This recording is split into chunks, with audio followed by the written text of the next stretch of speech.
Portanto, falemos então sobre condições e domínios no plano, utilizando, claro está, expressões com números complexos. Portanto, estamos na última aula teórica, é a última matéria que falta referir relativamente a números complexos. Vamos começar primeiro por analisar o tipo de expressões, o tipo de figuras que se conseguem construir com expressões com complexos e depois de seguida vamos ver algumas operações e resolver alguns exercícios também relacionados com esta questão. Primeiro começamos pela circunferência. Na circunferência, normalmente a expressão é composta, eu já vou meter aqui um exemplo, é composta por uma coisa deste género, uma expressão deste género, em que temos um módulo de z a subtrair por um certo número complexo, aqui pode estar na forma algébrica ou na trigonométrica, igual a um certo valor. Este valor é o raio e o simétrico desta expressão que aparece aqui, cuidado que está aqui o menos, portanto no nosso caso o complexo é 2 menos 3i, este z1 que aqui está, este será o centro da circunferência. Portanto, para desenharmos isto, temos as coordenadas do ponto 2, menos 3 no centro. 1, 2, 1, 2, 3. 2 menos 3. E depois, com a abertura do compasso de 4 unidades, traçaríamos aqui mais ou menos a circunferência. Pronto, tentar fazer o desenho da melhor maneira possível. Não são propriamente os meus dotes. Se a expressão estiver com menor ou igual, então aí pintaremos o interior do círculo. Portanto, será o círculo todo com a circunferência, claro, se estiver com menor ou igual. Se estiver apenas o menor, então aí deveremos colocar, portanto, neste caso aqui, a circunferência está a cheio, mas se tivesse apenas o menor, então devíamos colocar a linha a tracejado. Eu vou meter um exemplo a tracejado. Por exemplo, imaginem que agora está maior do que 4. Portanto, maior do que 4. Pintamos para fora da circunferência e a circunferência não está incluída. Portanto, devia estar aqui mais ou menos a tracejado. Isto depois vocês com lápis e traçando a circunferência a lápis e depois com uma borracha facilmente se consegue construir este tracejado. A segunda expressão é a expressão da mediatriz. Portanto, para a mediatriz, esta expressão já tem dois módulos. Vamos a mais um exemplozito aqui. Por exemplo, imaginem que era módulo de z menos 3, módulo de z menos 3, igual a módulo de z mais 2i. Portanto, vamos tentar identificar aqui no nosso caso o que é o Z1 e o que é o Z2. Notem que, tal como na circunferência, temos aqui um menos, é o simétrico. Portanto, neste caso, fica o ponto 3 mais 0i, ou seja, seria o ponto 3, 0. E neste aqui fica 0 menos 2i. Portanto, fica sempre o simétrico do ponto, ou seja, o ponto será o ponto 0 menos 2. Então, traçávamos a mediatriz do seguinte modo. 3, 0, este pontozinho aqui. Este é o afixo do Z1, 0 menos 2, temos aqui o afixo do Z2, e depois, colocando os bicos do compasso em cada um destes pontos, no Z1 e do Z2, e com uma abertura ligeiramente superior a metade da distância que está entre o Z1 e o Z2, vocês devem se recordar mais ou menos disto. Fizeram isto no 8º ano, traçaríamos assim uma coisa deste género e depois era só ligar estes dois pontos por uma reta. E esta reta representa a mediatriz definida por estes dois pontos, o ponto 3, 0 e o ponto 0 menos 2. O que é que acontece quando tivermos desigualdades? Imaginem que estava assim. A vermelho menor ou igual. Então pintamos para o lado do ponto Z1. Como o ponto Z1 é o ponto 3, 0, pintamos para este lado aqui e a linha, claro está incluída por causa do igual. Portanto, o que define se a linha está incluída ou não é mesmo o facto de ter lá o igual ou não estar lá o igual. Vamos ver como é que ficaria com o maior. Neste caso já pintamos para o lado do ponto 0 menos 2 e seria para aqui para baixo. Como está apenas o maior, isto devia estar, a mediatriz devia estar a tracejado, não está incluída. Ok? Terceira situação. Isto não é propriamente uma matéria muito complicada, pelo menos não a meu ver. O que normalmente acontece é que estas coisas costumam ser dadas um bocado à pressa. Vamos à próxima situação. Argumento de z mais 2 mais i. E aqui normalmente está igual a um certo ângulo. Imaginem que era π sobre 3. O nosso ponto Z1 volta a ser o simétrico daquele que aparece ali. Portanto, o seu afixo será o ponto menos 2 menos 1. Menos 2, menos 1, está aqui. Depois, como é que se traça esta semirreta? Portanto, primeiro encontramos o ponto Z1, já está, que é o ponto menos 2, menos 1. Depois traça-se uma paralela a passar neste ponto, uma paralela ao eixo do x. Portanto, e basta ser uma paralela para para o lado direito, não precisamos andar para o lado esquerdo. E de acordo com este ponto, com este ângulo, que neste caso é π sobre 3, traçamos a semirreta com a abertura π sobre 3 relativamente àquela semirreta que está ali a traçado. Portanto, faz-se isto.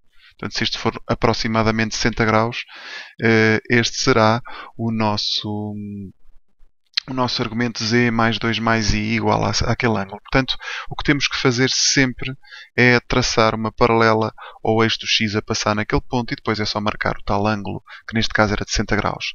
Estas expressões também podem aparecer com desigualdades. Vamos passar já a um exemplo. Imaginem que estava, por exemplo, assim. Só fechar isto. Imaginem que estava assim. Argumento de z menos 3 maior do que menos π sobre 4 e menor ou igual do que π sobre 2. Portanto, o nosso ponto Z1 é o ponto 3, 0. Está bem? Este é o afixo do ponto. Colocamos aqui o ponto 3, 0. 1, 2, 3, o ponto 3, 0. Marcamos a paralela, neste caso não era preciso, já está mesmo em cima do eixo do x. E depois traçamos o ângulo menos π sobre 4, menos 45 graus. Portanto, isto aqui convinha ter um transferidor, para isto ficar um bocadinho mais rigoroso. E aqui ficaria o π sobre 2. Portanto, para pintarmos esta zona, eu vou utilizar outra cor. Notem que, como aqui está menor ou igual, a reta está incluída. Esta aqui, como está só com o maior, a reta está excluída, portanto o argumento z é maior do que menos π sobre 4 e menor do que π sobre 2. Portanto ficaria esta coisinha aqui. E normalmente tem que estar sempre compreendido entre dois ângulos. Porque imaginem que isto não estava cá, que esta parte não estava cá. Se é maior do que menos π sobre 4, então dávamos a volta completa e acabávamos por desenhar todo o plano. Ok? Isto nos livros, nos manuais antigos do 12º ano, esta bolita aqui costumava ser aberta. Portanto, o ponto Z1 não costuma ser incluído. Agora não tenho visto os manuais mencionarem muito isto, mas normalmente este ponto não está incluído. Vamos às últimas situações, que são estas aqui. Eu vou já até colocar aqui dois exemplos. Imaginem que está parte real de z menos 3 mais 4i igual a 2 e parte imaginária. Vou fazer a mesma expressão, só com a diferença ali entre a parte real e a parte imaginária, para vocês verem a diferença. Estas normalmente costumam ser retas horizontais ou verticais. Como é que a gente verifica se é horizontal ou vertical? O melhor é trocar o z por x mais y. Portanto, neste caso, ficaria x mais y menos 3 mais 4i igual a 2. E neste caso fica x mais y menos 3 mais 4i igual a 2. Parte real do que está dentro é x menos 3. Portanto, a parte real, recordo, é a parte que não tem i. E ficamos com uma reta vertical no ponto 5. Normalmente os reais são verticais e imaginários é que são os horizontais. Normalmente, isto não é regra geral, porque pode a expressão aqui ser um bocadinho diferente.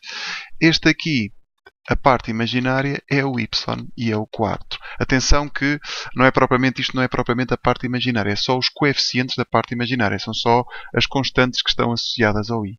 Neste caso ficaria y igual a menos 2, é uma reta horizontal no valor menos 2, está feito, estão traçadas todas as situações.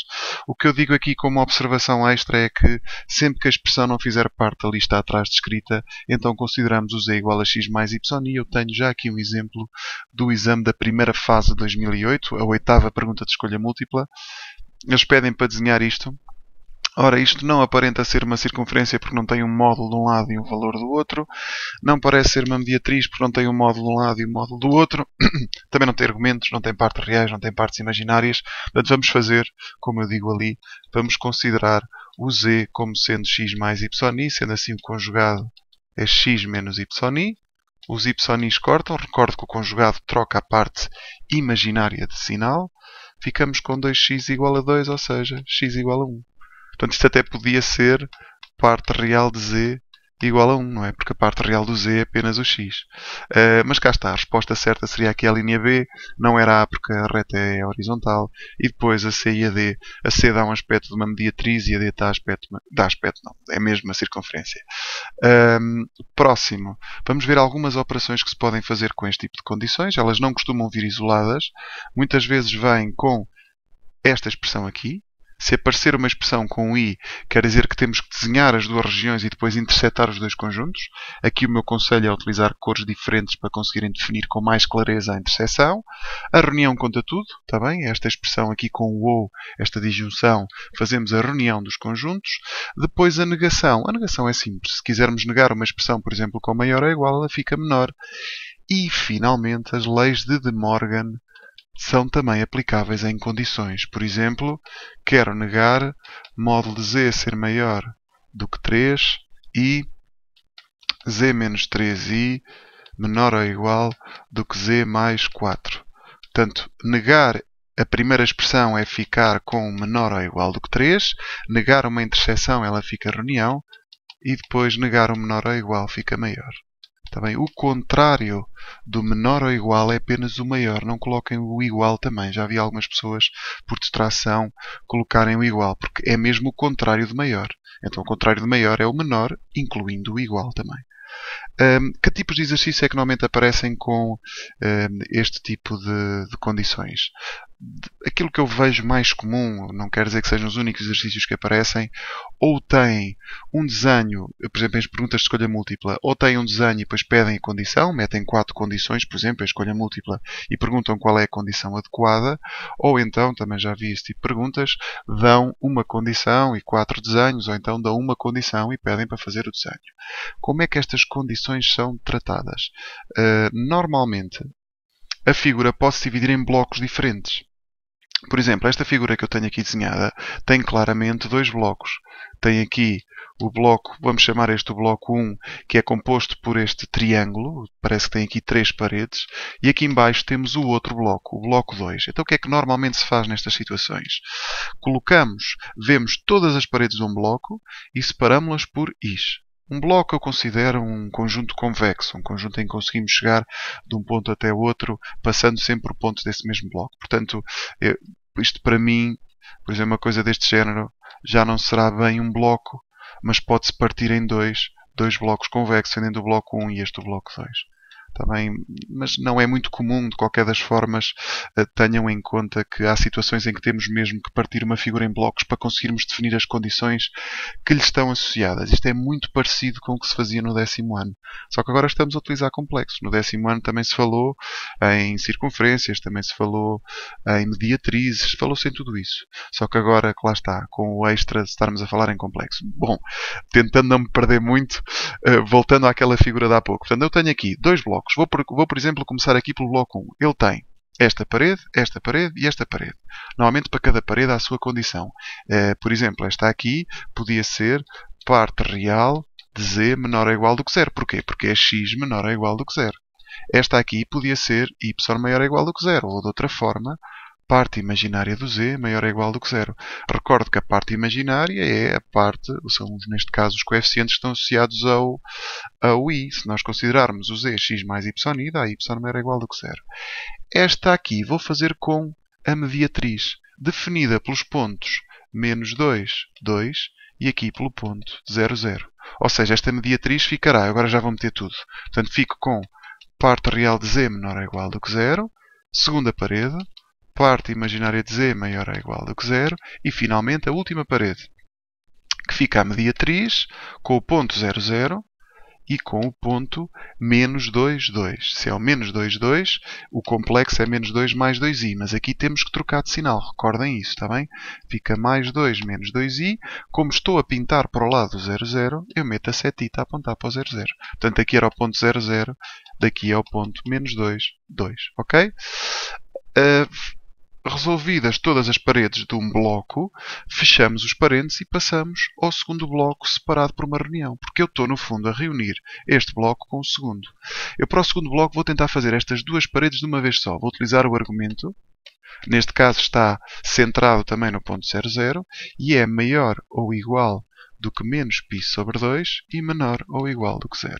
E agora a outra parede é uma circunferência centrada na origem e de raio 2, como estou a pintar para dentro, meto menor ou igual do que o raio. Tá? Não sei se repararam, eu aqui, se este ângulo convém que seja sempre menor, o primeiro ângulo convém que seja sempre menor do que o segundo ângulo. Tá bem? São ângulos diferentes. Porque eu já vi algumas pessoas meterem aqui, por exemplo, 3π sobre 2 e aqui o zero. Isto não faz sentido, porque vocês estão a dizer que o argumento de z é maior ou igual do que 270 graus e menor ou igual do que zero. Não faz sentido. Não pode ser maior do que 270, não é? E menor do que o zero ao mesmo tempo. Não dá nada a interseção disto, está bem? Isto é quase como se tivesse uma interseção de conjuntos. Portanto, o meu conselho é meterem os ângulos por ordem crescente e o mais próximos possíveis. Se eu aqui me tivesse metido 2π, o que é que ia acontecer? Ia dar uma volta completa. Ia desde menos π sobre 2 até 2π, de menos 90 até 2π, eu dou a volta completa ao argumento. Portanto, tenham algum cuidado com isto. O meu conselho no início é resolverem exercícios sobre este tipo de questões. Primeiro, olhar para um desenho e obter a condição, depois olhar para a condição e fazer o desenho, e finalmente, claro, aventurarem-se em exercícios de exame quer dizer, testes intermédios não há grande coisa, mas essencialmente exercícios de exame sobre este assunto. Já agora aproveito a deixa e vou buscar um exercício do exame da segunda fase de 2008, em que nos davam uma região e depois pediam, a partir deste desenho, descobrir qual é a condição que lhe está associada. Bom, olhando aqui para esta parede, parece-me que a parte real do z é menor ou igual do que o 3. Porquê? Porque o x é menor ou igual do que o 3. Lá está, retas verticais é com o x, retas horizontais é com o y.